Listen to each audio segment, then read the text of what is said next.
Love is more than just a game for two. Two in love can make it. Take my heart and please don't break it. Love was made for me and you. Hey, welcome to WBGR Sports and the Tom the Bomb Sports Talk Show. And this is the day that the Lord has made. We will rejoice and be glad in it. If you don't think it's a great day, just try missing one. And we, Love, love sports on the Tom the Bomb Show. I'm your host, Tommy Wood. Our guest, of course, today is Troy Wood. Say, hey, Troy. How's it going, guys? All righty. We got another fantastic show for you. As usual, we want to start off by thanking God for what he's doing for us in the new year. Of course, our theme for this year is the year of fixed purpose. And if we keep our eye on the prize is the word itself. It will allow us to ignore life's daily distraction. And the enemy is just trying to get us off the word. The word tells us that he comes for the word immediately. But we want to stay focused this year. We're going to keep our eye on the prize, and it's going to allow us to ignore life's daily distractions. Hey guys, no trivia, no poll questions today. I did want to get some feedback on what you guys from last week. We talked about how come we weren't talking about Wilt as the GOAT as well, but we're going to talk about that. Nothing really to watch that. Like, well, you know, Tom the Bomb at 6:40 p.m. Eastern. I'm going to be watching my St. Louis Cardinals versus the Pittsburgh Pirates. That's what Tom the Bomb's going to be watching at least tonight. Okay, I'll share that with you. Hey man, let's jump right into the show. We don't have a whole lot, but we're going to be thorough today. Okay. So let's get it, Troy. Let's go. All right, let's start off. We're starting off with the 2024 British Open, okay? And Xander Schauffele wins his second major title, the 2024 Open. You know, it's funny, Troy, because you know that there's this moniker that they have in golf that give people, it says the best golfer who hasn't won a major. You know, they kind of give him that moniker. It's like, this guy's a fantastic golfer. How come he hasn't won any majors? Well, Xander Schauffele had that moniker, but he won the PGA this year. So he won his first major with the PGA. And just like it happens, you know, there's a saying, Troy, the best time to win your second tournament is right after you won your first one. That's the best time.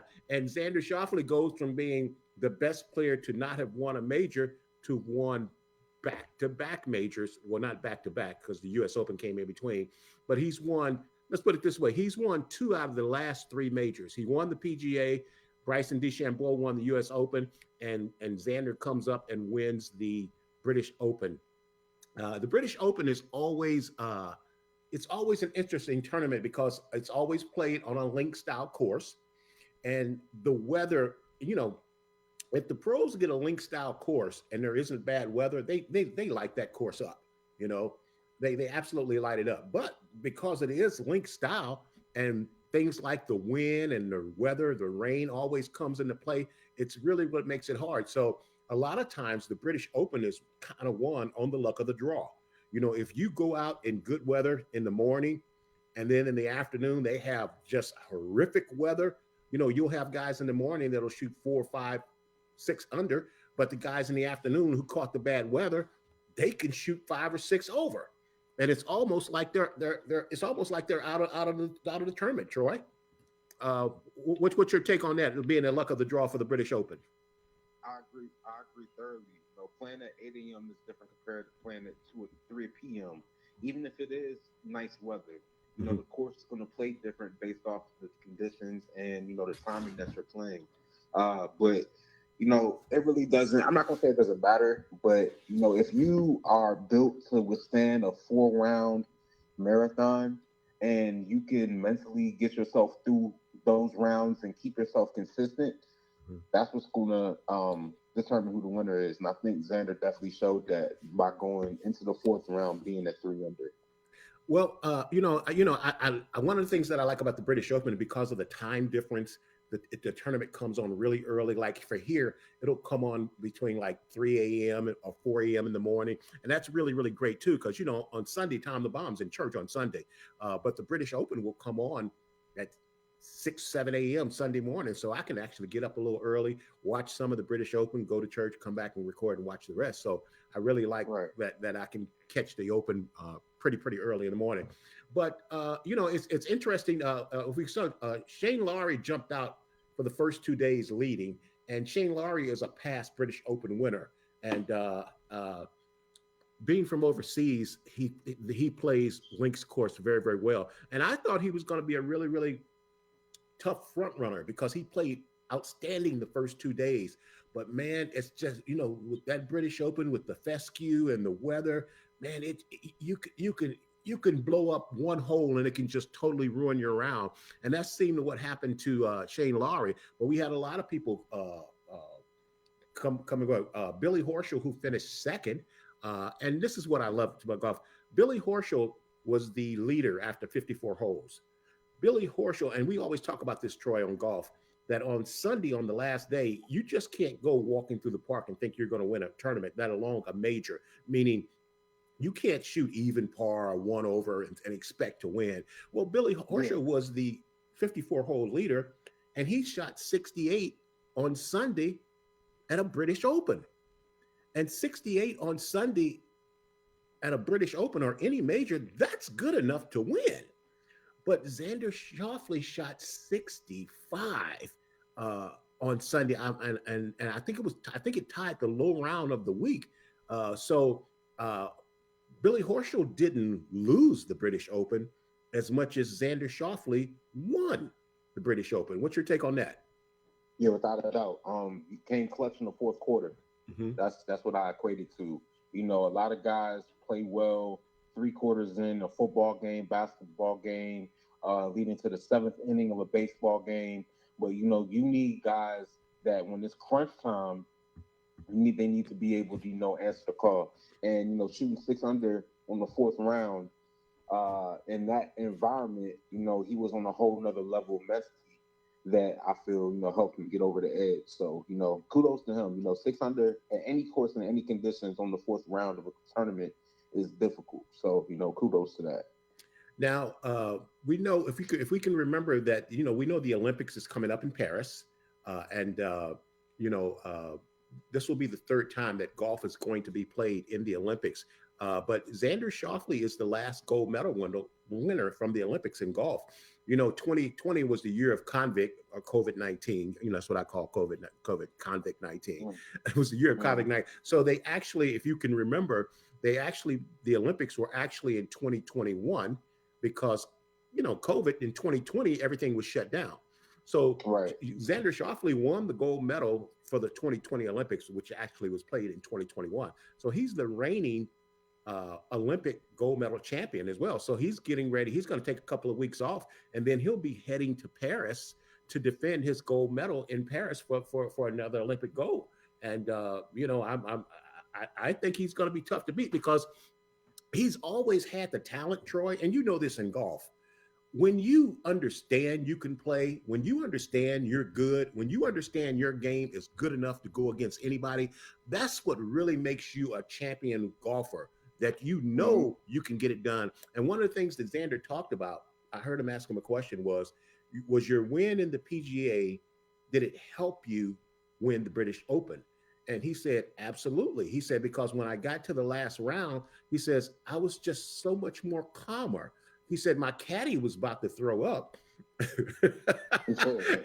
said, but I was so much calmer. And I think the turning point of the tournament was on hole number 16 when he left himself short of the green, and he was behind one of those huge man cave pot bunkers, and the pin was tucked right behind the bunker, Troy, and he had to hit that little finesse flop shot from a tight lie, get it up, get it to stop, and let it trickle close to within 2 feet of the hole to tap in and save his par. And one of the things about the British Open crowds is they're very, very knowledgeable fans.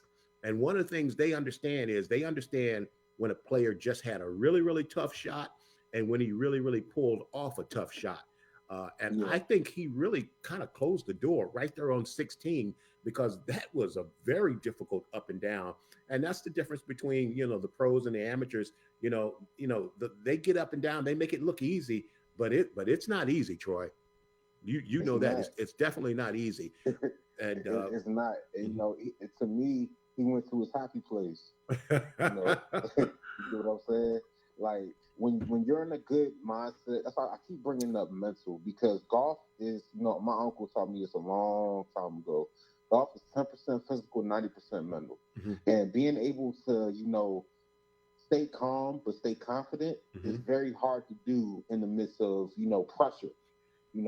And guys that finish well, usually they've seen the ball go through the hoop a few times, Right, or they, right. caught a few passes before that play is happening to get them in that mindset of, okay, I just did it before. What makes the situation any different? Mhm. You know, so that's what I'm saying. The pros, they're good, but they're so the guys that are, at the top, they just block out all the distractions and just focus on what's going on in that particular moment.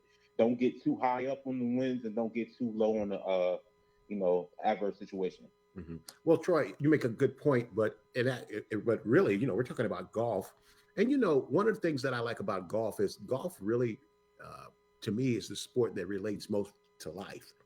And if when you think about it, life is 10% of what happens to us and 90% of how we respond to it. So what you're saying Wow. is exactly correct because that's how life is. It's 10% of what happens to us, but 90% is how we respond to what's happened to us. It's how you overcome discouragement. That's a whole nother lesson in teaching that Tom LeBon will get to at the time. But yes, he showed the intestinal fortitude to get through the tough spots. But I think winning the PGA makes the big difference for him because I watch because as far as this year, Scotty, Scotty, what's Scotty's last name? Troy, Scotty Scheffler? Scotty I Scheffler. mean, Yeah, yeah. Scotty Scheffler. Mhm. Scotty Scheffler has dominated the year on the PGA Tour, and I've seen Xander Schauffele place Scotty Scheffler and kind of fall apart on the last day. And I think he's gotten over that hurdle where I think Xander's going to be able to actually challenge Scotty Scheffler. Now, because Scotty Scheffler was right there in the British Open this week too, and he prevailed. So we just want to congratulate Xander. He played a fantastic round. He played, like I mentioned to you earlier, Troy. He didn't really play that well in the first two rounds, but him not playing well was one under. Right. One under, one over. That still keeps you in the ball game in a major championship. Because the good, one thing about majors is par is good enough. An everyday tour event. You can shoot even par 4 days in a row, and you may or may not make the cut. But in a par is good enough. So even if you're not playing well, if you can stay around level par, one over or one under, you're still in it. And he didn't play that well the first 2 days, but he stayed in it. Okay. And Hmm. then Saturday and Sunday, Saturday is considered moving day on tour. And then Sunday, man, a 65 on Sunday at the British Open. That's outstanding golf. So congratulations to Xander Schauffele. Now, let's move on to our next topic. I want to spend a little bit of time here. So the question I have is it time for Tiger Woods to hang it up? Now, like I said, I watched all 4 days, and I wanted to post after the first day, but I wanted to give Tiger the benefit of the doubt, and let's see how he followed up with his second round. And so I'm going to get this out, and then I want you to respond to it. Okay, so first of all, to answer the question right off, no, Tiger Woods should not hang it up.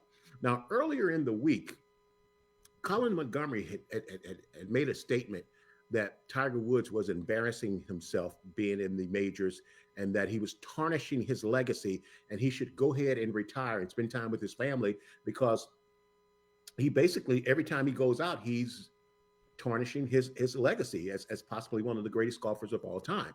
And of course, Tiger, being like Michael Jordan, who definitely clapped back quickly, he responded rather, wittingly that Tiger Woods is a past British Open champion, and that gives him the right to play until he comes to the age of 60. He can play in every British Open until he turns 60. And he mentioned, well, Colin has never won a major, so Colin doesn't have those same options. So basically, he's telling Colin to go jump off a cliff. Okay, but here's the thing: I watched closely. As a matter of fact, Tiger Woods played with Xander Schauffele the first 2 rounds, and Tiger just wasn't able to do what Xander did. Because see, like I mentioned to you earlier, Xander didn't play well the first 2 rounds, but him not playing well was 1 under, 1 over. Tiger not playing well is +7, +8. And I use this analogy. Okay, so let me just go back to this and talk about what Tiger, because Tiger has been and always will be my favorite golfer. And Tiger has earned the right, Troy, to play whenever he wants to, whenever he can. As a matter of fact, the PGA Tour has now given him a special exemption into tournaments because Tiger moves the needle. When Tiger is playing, people watch. When Tiger's not playing, people don't watch as much. So Tiger still moves the needle from a marketing standpoint. But Tiger made this statement, and I'm just going by Tiger's word. Number one, Tiger says, I'm playing because I think I can win. When I don't think I can win, I'm no longer going to play. And then the second thing that Tiger said, Troy, was that I don't want to become a ceremonial golfer, just being out there for the sake and of playing and not having any chance to win. Well, I love Tiger. I respect Tiger, but I disagree with Tiger. Tiger can no longer win, not the majors, not in the majors. I don't even know if regular tour. I've been saying this for a long time. If Tiger wins another major, it's going to be at the Masters, and that's just because he knows that course so well. And that's kind of funny too, because the Masters is probably the toughest course for him to walk with all the hills. But he knows that course so well. If he can win another majors, I believe it's going to be at the Masters. But here's why I say Tiger can no longer win, and you can choose to agree or disagree with this, Troy. Okay, I use this analogy. If you're a world-class miler, 4 times the track is a quarter mile, 4 times around is a mile. You're a world-class miler. You're running sub 4 miles. Me, I don't run. Okay, I don't run like I used to, and I could run a mile, but I'm not going to be able to run with a world-class miler. And I'm going to tell you right now, my first lap is going to be my very, very best lap. Okay. And that's how I equate it to Tiger. Tiger body won't allow him to run those 4 laps. The 4 laps meaning 4 rounds of golf. If Tiger can go out and shoot a good round, but Tiger can't go out and shoot 4 good rounds, which is why I don't believe he can win majors anymore. And a tournament like the British Open, normally the way they start you, if you play early in the morning, the next day you play late in the afternoon. And if you play late in the afternoon, then the next day you play early in the morning. So Tiger's first round was a late tee time, which means he had to turn around and come back and play early in the morning. And that's what I'm talking about. His best round or his best lap is going to be his first lap. And then he has to turn around and come back early and run against these world-class milers again. I disagree with Tiger. He has no chance to win. So in some respect, I understand what Colin Montgomery is saying, but we're going to give Tiger the benefit of the doubt and say you can play whenever you want to. But I disagree with Tiger. Tiger can no longer win the major. What's your take on that, Troy? In my opinion, I can't compare many professional athletes to Tiger. The only ones I can compare are guys that are arguably the greatest ever played in their sport. And in my opinion, if the man says that he can win, I agree that the man can win. Mm-hmm. This man has been built for it tough since he was a baby. Mental toughness, physical toughness, he transcended and changed the game of golf completely to this day. What you see now on TV is all because of Mr. Tiger Woods. And to not live in the past so much, I say now that, he's not going to win at the same clip that he did when he was, in his prime. That's not going to happen. But golf is a game where, yeah, walking it's going to take a toll on your body. But you do have a caddy, right? Mhm. And this guy still gets stuff. He still runs. He still takes care of his body. He's still recovering, trying to, do the best he can from that car accident. Mhm. So that's unfortunate. But he's still a professional athlete. And I think the reason why, I've been thinking about this hard too. I think the reason why he can still do it is because now he has something to really chase after again. Tiger was on top of the world at one point in life, and then he fell off. Mhm. Then the birth of his son, right? Mhm. Then not only the birth of his son, the transcendence of his son. If you don't think every day that his son motivates him to do better and get better, I don't know what to say. And because of that, mental toughness will get you through physical pain. And he's so mentally tough. He's probably the most mental tough athlete I've ever seen outside of Kobe Bryant, where they, even with them being in pain, they will find a way to prevail. Let's not forget he won a U.S. Open on a broken knee, Right. on a broken Right. leg. Right. You know what I'm saying? Mhm. So, for the average golfer, for the average Joe, and it's not to call people average, but, just for the average minded person where they put limitations on themselves, it says that biblically, you are what you speak out your mouth. And you got to be careful about what you can speak life or you can speak death. You can speak, fruit or you can speak darkness, Mhm. and him saying that he can do it is what he's supposed to be saying because that's the only way it's going to happen. Absolutely. The moment that he lets somebody else come in and tell him that he can't do it Mhm. is when he's done. Mhm. And Absolutely. professional athletes need ego. Ego is what sells tickets. Ego is what gets TV sales up. And people keep telling him he can't. When he does, it's a surprise to most. But like I said, this guy's arguably the greatest athlete I've ever seen in any sport. And if there's anybody to come back from being in the basement, I think it's him. Troy, it's interesting that you would use the comparison of Kobe Bryant because, if you remember, Kobe blew out his Achilles tendon. And when basketball players blow out their Achilles tendons, it ends their careers. Isaiah Thomas' career ended on a blown Achilles tendon. Mm-hmm. But Kobe, being who he is, after he blew out his Achilles tendon, he rehabbed, he worked, and he came back and he played again in the NBA. But you and I and everybody that watched him play knew that he wasn't the same Kobe. He didn't have the same explosiveness. He couldn't fly through the air like he'd done in the past. So even though he came back and he played, and if you remember, I think one of his last games, he scored like 81 points or something like that. So he still had no. He dropped 60 60 to go. 60s. Right. Okay. Thank you for Mhm. correcting me. But so he still kind of reached deep to pull that out in that last game because that's how tough he is mentally. But everybody, including himself, knew that he was not the same Kobe Bryant. And that was only because his body could no longer do what he could do before the injury. And I totally agree with you. The only thing that I And would say, and that's where Tiger is right now, Troy. I Tiger, understand that. if you watch, I watch all of the Brady show. Tiger is still driving the ball as well as these 20-year-olds. He's still hitting it long. He's still, as a matter of fact, I think he's more accurate now than he was when he was younger. So he's still got the length. But so it's not that he doesn't have the skill to play and win. His body won't let him do it for 4 days. So just like I said, his best round is going to be his first round. So he can put up 60 points in a game like Kobe did in his last game, but he can't sustain it.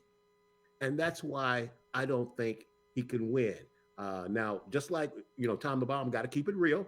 I'm not gonna tell you from my heart what I think from as much as from my head. Just like when my 49ers went up against the Kansas City Chiefs in the Super Bowl. I'm a Niner fan. If you cut me, I'll bleed red. Okay, so I was rooting hard for the Niners, but I knew Kansas City was going to win that game, and I told you guys that Kansas City was going to win that game. Same thing. I'm rooting for Tiger. I hope I'm wrong, but Tiger will no longer win another major. Okay, and you know what? That's your opinion. Mm-hmm. I ain't got much to say on it because, like I said, I'm not trying to speak from my heart either. Mm-hmm. I'm just going off of what I know because I've seen the man do it before. Like I'm not going. If I've never seen it before, it'll Mm-hmm. be one thing. Mhm. And Kobe. Here's the thing: him dropping 60, he had to he had to shoot a lot of shots to get to that 60 mark anyway. But even still, basketball is in golf. And I understand, it's a lot of walking and all that. But if he decided to ease up and find a smoother tempo in some way or form where he doesn't have to put as much wear and tear on his body, all he has to do now is worry about taking another club up to get into a green and then being able to hit putts. And making putts all comes down to, are you confident in making the putt? And most confidence comes from seeing that first one drop.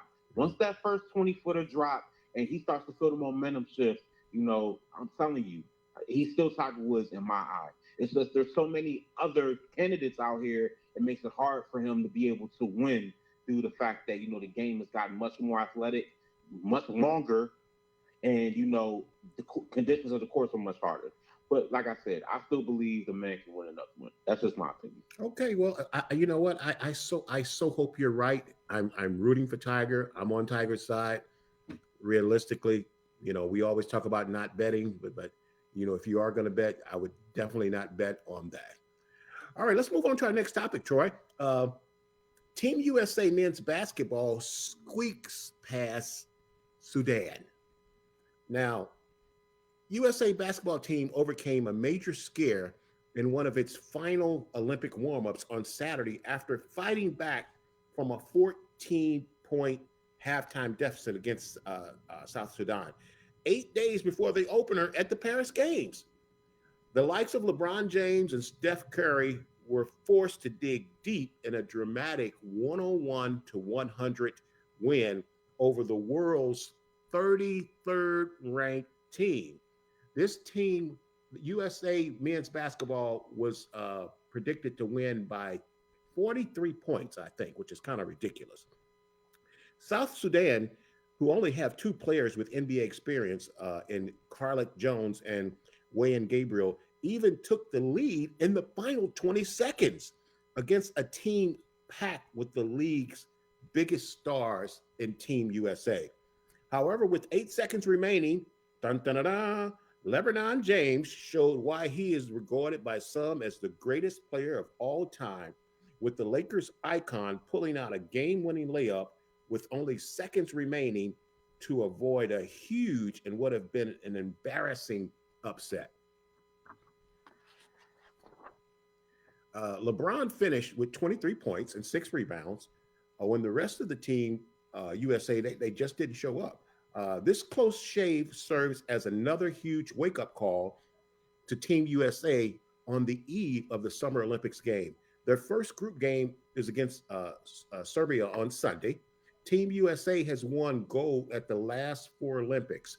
1988 is the last time the USA didn't win the gold. But preparations for this summer smooth, Troy. Despite boasting a star-filled roster, Team USA faced another scare against Australia on Monday, but they bounced back on Wednesday as they thrashed Serbia. Of course, they knew they were playing against the Joker, so they got up for the Joker. But here's what I would say to, the USA men's basketball fans. Let's go Aaron Rodgers style. Relax.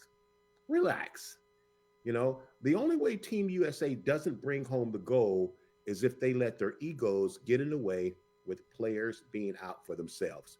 Basketball is a team sport, and the best teams win, not the best talent. Team USA will never hear the end of this if they lose the gold at the Olympics. They're supposed to be the best in the world.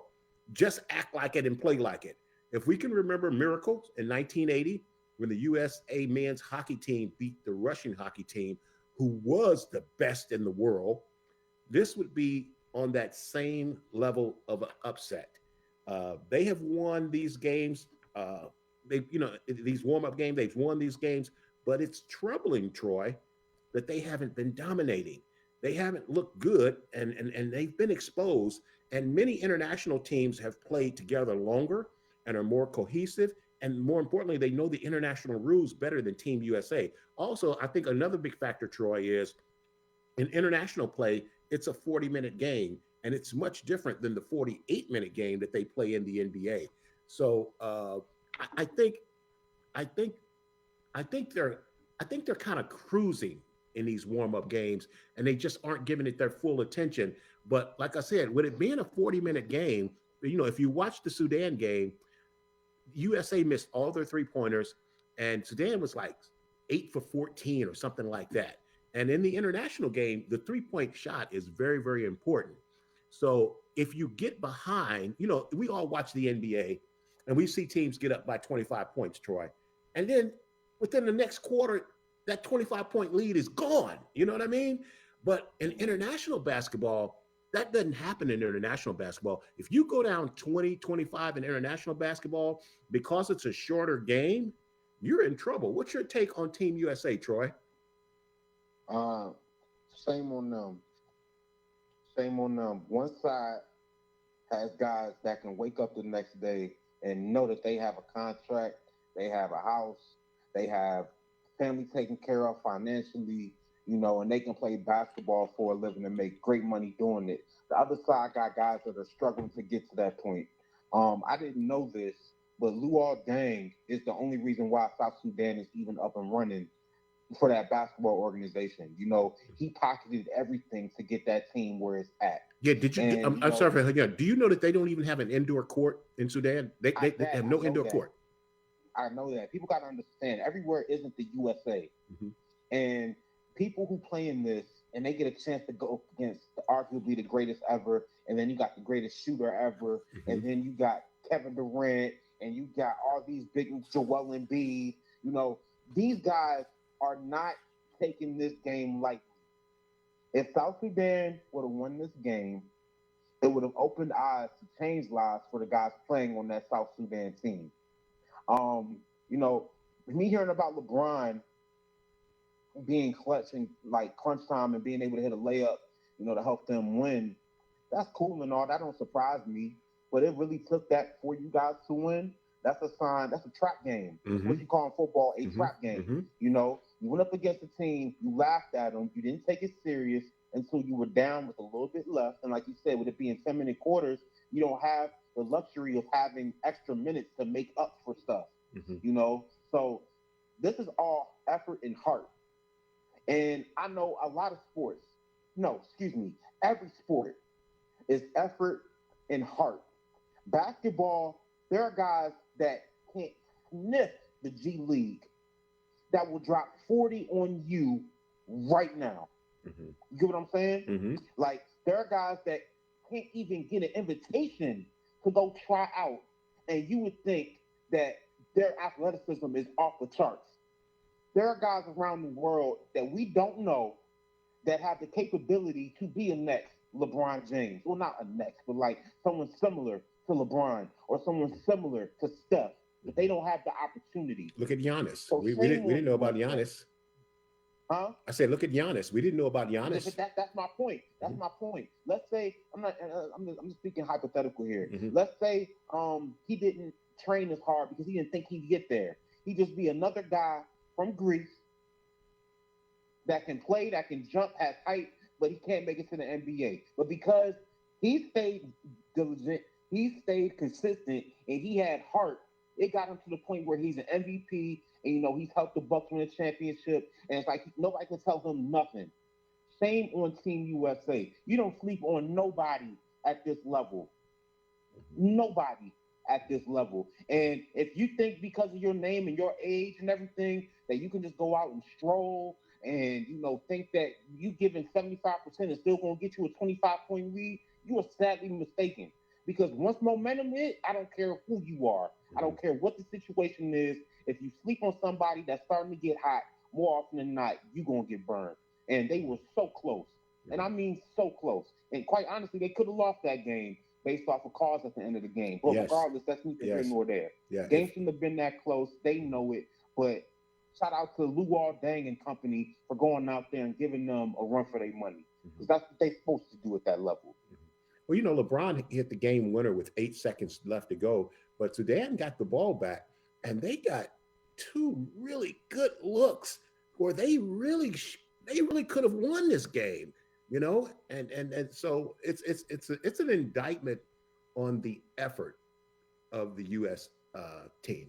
That's what I think, because talent wise, they don't match up. But that's what I love about basketball is it's the best team working together, not the best talent that will ultimately win.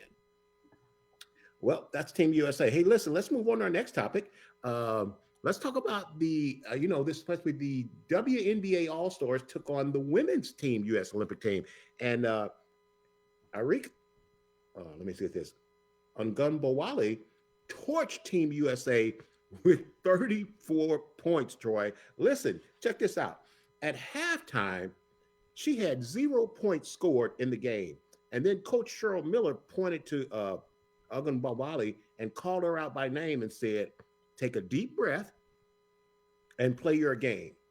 And she went on to set a WNBA All-Star game record with 34 points in the second half, Troy, earning game MVP and lead Team WNBA to a 117-109 win over Team USA in front of 16,000 fans at Footprint Center. Coach Cheryl Miller's strategy worked immediately as she scored 21 points in the third quarter. That's the most in a single quarter in WNBA All-Star game history. Bawali won her second MVP. She also won the MVP in 2021. She removed her name early this summer that she didn't want to be considered for the 2024 U.S. Olympic basketball team, because you figure, like, if she's torching them like that, why isn't she on Team USA? Well, she opted out. She didn't want to play in the Olympics. But Caitlin Clark and Angel Reese teamed up on WNBA All-Stars for the win. Angel Reese became the first rookie to record a double-double with 12 points and 11 rebounds. Clark finished with 10 assists, just one shy of Sue Bird's All-Star game record. Just 3 days, Troy, after setting a WNBA single game record with 19 assists. So here's the question. Was this game vindication for Caitlin Clark being left off the Olympic team? Caitlin Clark bluntly said no. And this is what we talked about earlier. She always says the right things, Troy, but I don't believe that. I think she was out there trying to show them, y'all should have had me on this Olympic team. What's your take on that, Troy? Yeah, without a doubt. But like you said, she'll never come out and say it because she knows what to say when to say it. Mm-hmm. And like I look at it this way: this rookie class, Gio Auriemma said that this rookie class isn't the best rookie class that's came out in the past 10 years. He knows more about the women's game and about the game of basketball than I do and ever would. So I'm not going to question that. But if you don't think that these young women are hearing that and actually showing ego toward that, oh, you're mistaken. This is why women's basketball is popular now. The era of women now are different than the era of women that have been for the past 20 to 30 years. And I'll say that again. These women today are fearless in that they will come at you like a male. You get what I'm saying? Mm-hmm. And when you tell them that they can't do something, they're not going to believe you one bit. If anything, that's going to add fuel to the fire to make them want to embarrass you. Mm-hmm. And let's call a spade. Caitlin Clark would give any woman one-on-one a bucket. And everybody in the WNBA knows that. It's just being able to have a good team and a good structure around you to get to the finish line. These young women are different, and it doesn't surprise me that Team USA lost because it's an even stack up on both sides, in my opinion. It wasn't like one team had a much better roster than the other. It was pretty even. Mm-hmm. Yeah, well, they might be talking the WNBA All-Stars. If they were in the Olympics, this would be the gold medal game. And I think both of these teams would win gold and silver. But, man, I'm going to tell you, man, I agree with you, man. That Caitlin Clark is a dog, man. If you don't think so, you just don't know nothing, man. That girl is a real dog, boy. And see, here's the thing. It's not necessarily, like you said, basketball, a lot of sports, it's mainly attitude, man. These women are pulling up from 25 plus feet with no hesitation. No time in when I was in high school, our women's basketball team, JV and varsity, ran a system where they passed the ball a lot before they got a shot. They will always look for an easy layup. Mm-hmm. The coach will always put limitations on what type of shots they were taking. Mm-hmm. That's part of the reason why you didn't really see them score, as much mm-hmm. as they could have. Right? A lot of women's sports have the same issue where they have people trying to, slow it down for them because they're a woman. And, Caitlin Clark and these women now, they're just different. They think like men. They play like men. That's why men are starting to watch the game more. The only thing that they can do that men can do on a consistent basis is dunk. That's mm-hmm. it. Mm-hmm. But when it comes to boxing out, when it comes to playing switch defense, when it comes to playing pick and roll, when it comes to playing 5 out, they are going to embarrass you. They're not trying to pass the ball and cut and, look for an easy layup every possession. If they get a transition 3, that's what they're going to do. They're going to shoot the transition 3. So that's my take on it. Caitlin Clark and Angel Reese connected in the fourth quarter when, they got a chance to team up and play together for a chance. And like I said, they connected in the fourth quarter when Clark drove the lane and dropped a beautiful bounce pass to Reese, and she made the layup. And they both were very, very professional. And as rookies, because they both are rookies, I think they're handling themselves very, very well, adjusting to the next level game. I'm impressed with both of them being rookies and handling themselves in their first professional season in the WNBA. Now, the WNBA is also looking to expand their season from 40 games to 44 games under the collective bargaining agreement. That's the most that they can currently play under this current agreement. But I think this year, the WNBA is making more money than they've ever made with the insurgence of Caitlin Clark and Angel Reese. So they're bringing more eyes to the game. And what people are finding out, people are coming in and watch Caitlin Clark and Angel Reese, but they're finding out that these women, like you said, Troy, can really, really play, and they have a really good product to offer. So I only see this game, their season expanding and getting even bigger. So congratulations to the whole league. Hey, look, we got to take a quick break, but when we come back, we're going to be talking about Lamar Jackson and criticisms of Lamar. So let's take a break, and then we'll be right back. When it comes to cost and quality, you simply cannot do better than Window Nation. For about half the cost of national brands, you get equal if not better quality, saving you thousands of dollars. Right now, get 2 free windows with every 2 you buy. There's no limit. Plus, put no money down, make no payments, and pay no interest for 24 months. Get a free in-home estimate and we'll give you a free gas card. Go to windownation.com for additional details or call 866-95-NATION. Good job, Troy. Thanks.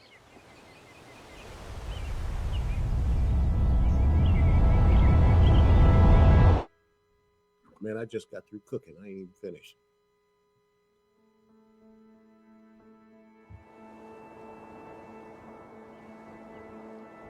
Sheltered by the Sea of Cortez, Danzante Bay is a pure and peaceful oasis, an uncrowded retreat where your options are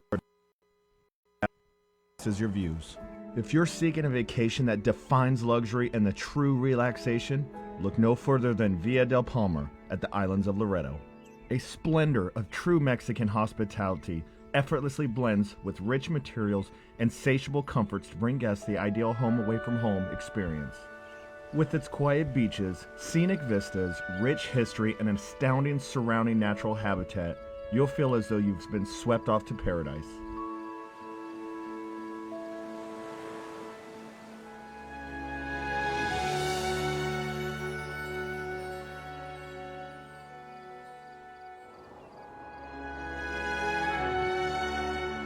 Not to be outdone, Reese Jones has crafted TPC Danzante Bay, a brilliant, multi-themed 18-hole golf course that runs over and through valleys, arroyos, dunes, and foothills. From every angle, striking images of the islands of Loreto and the surrounding mountain range take your breath away, while the challenging yet rewarding Baja Golf Course beckons you to return for more. It is an honor and my pleasure to welcome you to the world's most beautiful sunset and so much more.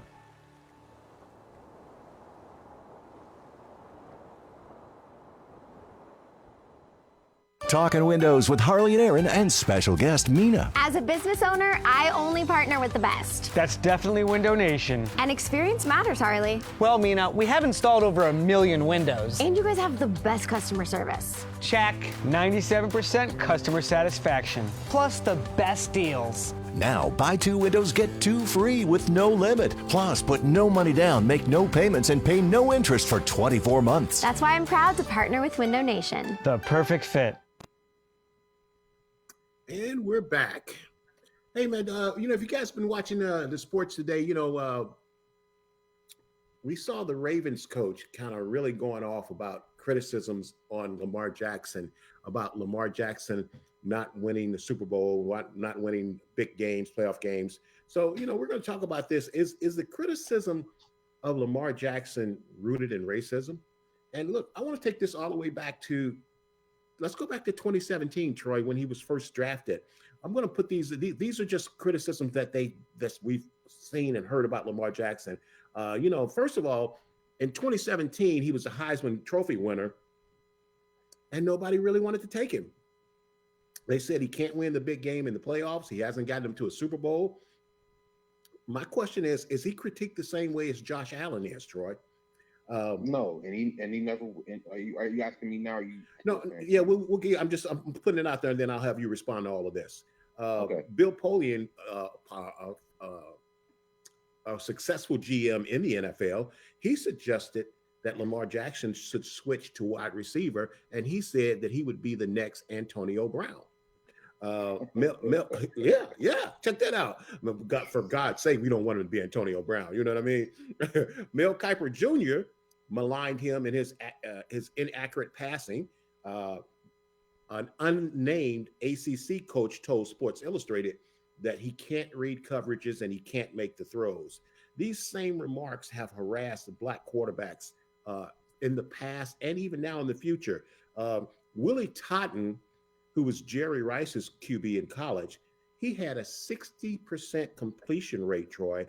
He passed for 5,043 yards, and he threw 58 touchdowns in just his senior year, and he got no consideration from NFL teams. The NFL is always starving for quarterbacks, and Willie Totten didn't even get a sniff. So we can't read defenses. They can't stay in the pocket. They can't throw. They can't lead a team to a Super Bowl. They would be better playing another position. What about Warren Moon? Warren Moon had to go to Canada. Warren Moon is a Hall of Fame quarterback, one of the best quarterbacks to ever play in the league, and he had to go to Canada. So are these criticisms rooted in racism? What's your take, Troy? I mean, it's one of the questions where you're asking, but I mean, you should know the answer without, much thought. Of course, it's rooted in racism. It's been rooted in racism even before I was born and before you were born. Well, let me ask you this before you continue. Let me just ask you this: and I think so, you think so, I think a lot of people think so. But let me just ask you this: what color do they think Patrick Mahomes is? Man, he's Tiger Woods. That's who he is. Patrick Mahomes is a mixed breed black man. And I can't iterate that more than what it is. Now, I'm not going to get too deep on that because, I don't see color when it comes to who a person is. That's never been my personality personally, so I'm not going to get in that. But one thing I do know is that it's easier to crown that compared to a South Florida standout that's just a complete dog at his position, but he looks, talks, and comes from a certain background that isn't accepted in some parts of society, And I can't reiterate that. I've been saying this since 2018. They put the man in bad positions to lose. He should have won the championship when he played the Chargers his very first game in the playoffs. if we gonna go back to that point, you know, he lost to the Chargers in his very first ever playoff game. I remember watching that game vividly, and they used him in the worst way possible. I agree. To make him look bad. You know, if you got a Ferrari, why are you going 40 miles an hour? I can't read. Man, look. Everything that John Harbaugh said is the truth, and I love the fact that he stood up for his quarterback. This young man has been going through this his whole life. This is a quote that John Harbaugh said, if those didn't see it. The vision that we have together is that Lamar Jackson is going to become and be known and be recognized as the greatest quarterback ever to play in the history of the National Football League. And quite honestly, that's a very bold statement, but the young man already has 2 MVPs. The young man is the best dual quarterback ever in the NFL. He's one of the few MVPs that ever got a unanimous decision, meaning everybody on the board voted for number 8 as the most valuable player. But you and I both know that there's been Lamar Jackson since I was the age of 2 years old that never got the opportunity because we were always looked at as less than. Willie Totten. That's why I brought his name up. And you know, it's frustrating because us as Black individuals have been looked at as not 100% human. And that's not me just saying that. That's a fact, in that in some books going back years ago, we were viewed as not even 100% human. It's like there's always something wrong with us because we're different, right?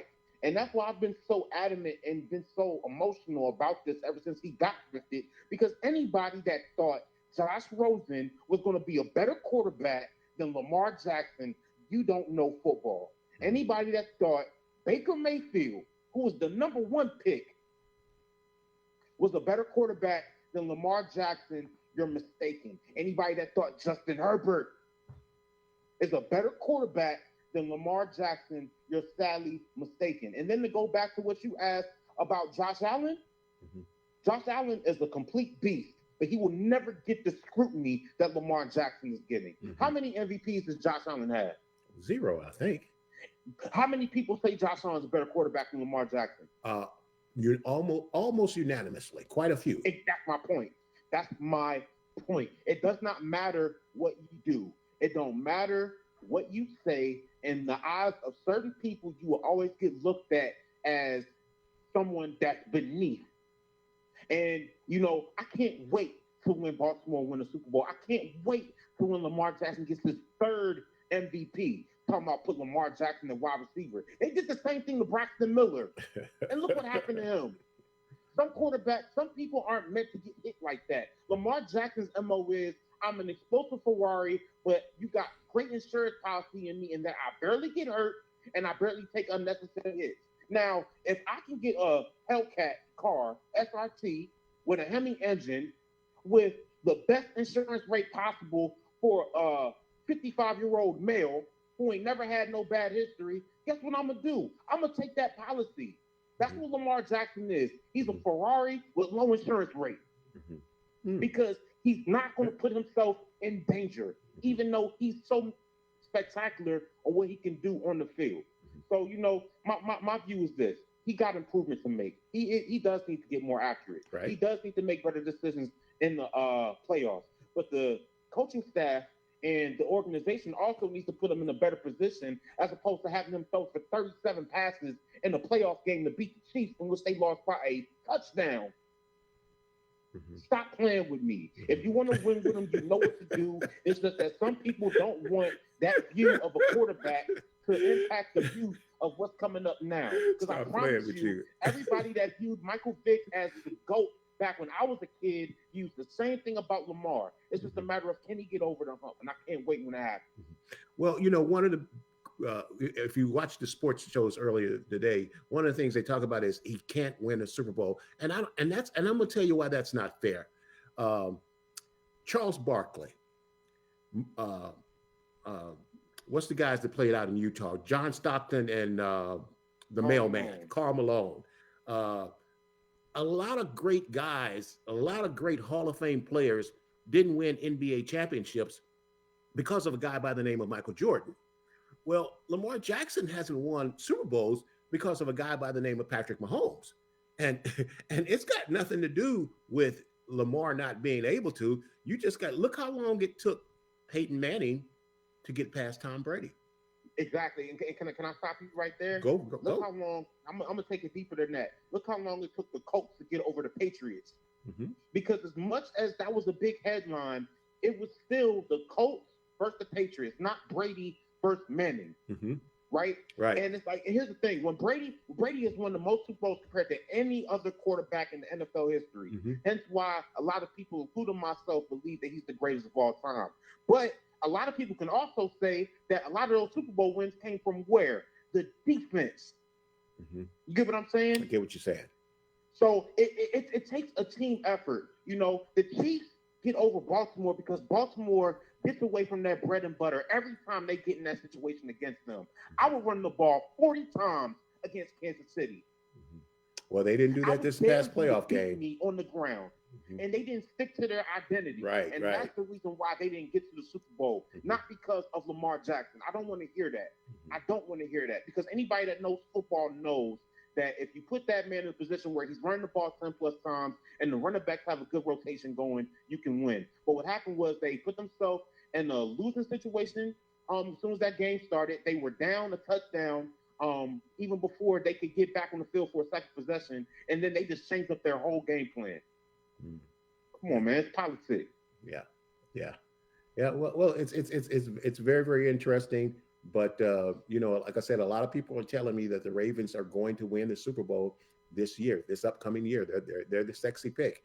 And you know what happened in the AFC playoff game? That was just a head scratcher, man. Because you know I'm a 49er fan, but man, I felt like the 49ers were the best team in the NFL, and I watched the Baltimore Ravens beat them like Swiss cheese. I mean, they shredded them. Man, look, beat the break. I'm not talking about barely beat them. I'm talking about go to the woodshed. It's about to get real, beat down, and it just don't make sense. But you know, politics.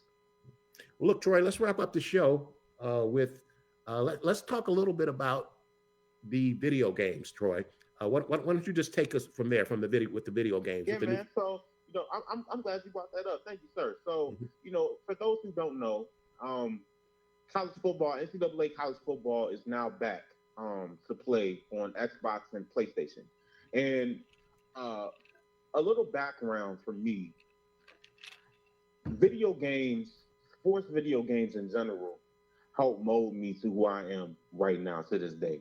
You know, I'm a former college football player. I'm a former college golfer. I played varsity basketball. I played lacrosse. You know, I did a lot of things at a high level. And the birth of NCAA coming back after being gone for 10 years is going to bring so much revenue to the game of college football. It's going to bring so much revenue to the players that play, that people come out to see.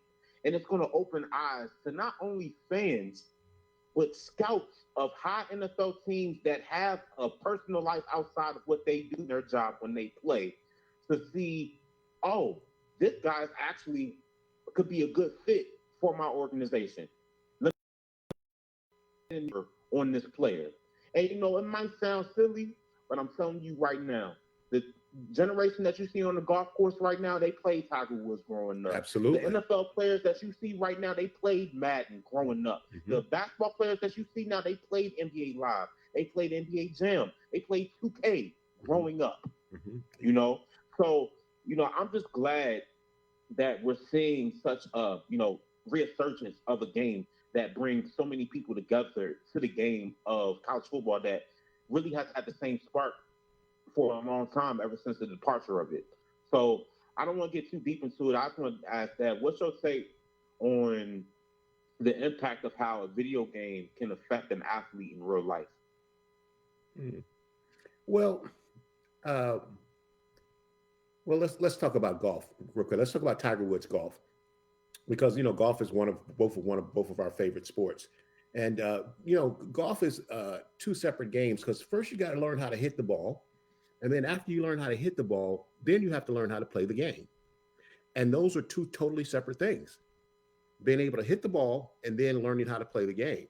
And I know Tiger Woods' video teaches you how to actually play the game. Once you learn how to hit the ball, then you got to learn course management, because you can't just always go for it.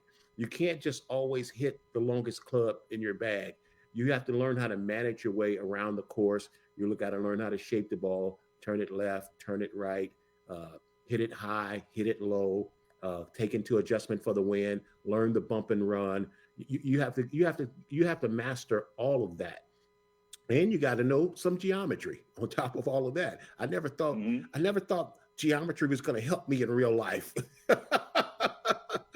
But it always comes into play, because the course designers design courses to trick you. They'll set a tee box lined up for you to hit the ball out of bounds. And if you hit the ball straight, it'll go out of bounds. But you have to be able to look at that and see the geometry of the course and the layout. So it's very, very complicated. So from that standpoint, and if you go over to like Madden football, I mean, you can learn how to play football from playing Madden football. That's what it is. It's designed to teach you the game and not just play the game. Now, so I definitely think it helped athletes today. But my question to you is, how is it affecting the younger generation, and what's your thoughts on that? I think that it's giving the younger generation an idea of who they can be when they do it. It gives them the opportunity to see them with their name attached to whatever player that they create or whatever team that they play with, to give them a chance of, okay, I control this. I can see me doing this. Now let me go out and try it. It's going to spark interest to actually go out and do it. That's that take on that. I can't explain the feeling of, getting with friends of mine, playing FIFA, soccer game, playing 2K, because you get to see in front of you someone's thought process on how they view the game. You can see if someone is selfish. You can see if someone's a team player. You can see if someone is smart, and you can see if someone doesn't have the intelligence to get them to the next step. It brings out a different side to what reality is. And, the reason why I'm so adamant on that is because a lot of times I heard when I was younger, play video games all day, it's doing nothing for you, it's not doing this, it's not doing that. The people who have created PlayStation and Xbox are billionaires. Well, not billionaires, multi-millionaires, excuse me. Maybe. But even still, they're very successful. And I just feel as if the graphics and attention to detail in these games now, it just naturally grabs the eyes of not only kids, but adults as well, to let them know, hey, I'm seeing this, I'm seeing how Steph shoots his jumper. I'm seeing the timing of it. I'm seeing the jump cut that these running backs make in tight situations. I'm seeing the power-ups from Rory McIlroy powering up on the Tiger Woods game. How come I can't do that? Mm-hmm. So, it builds possibility, something that I feel like our older generation didn't really get a chance to witness the way that we're witnessing it. I think I want to close out with this last example, Troy.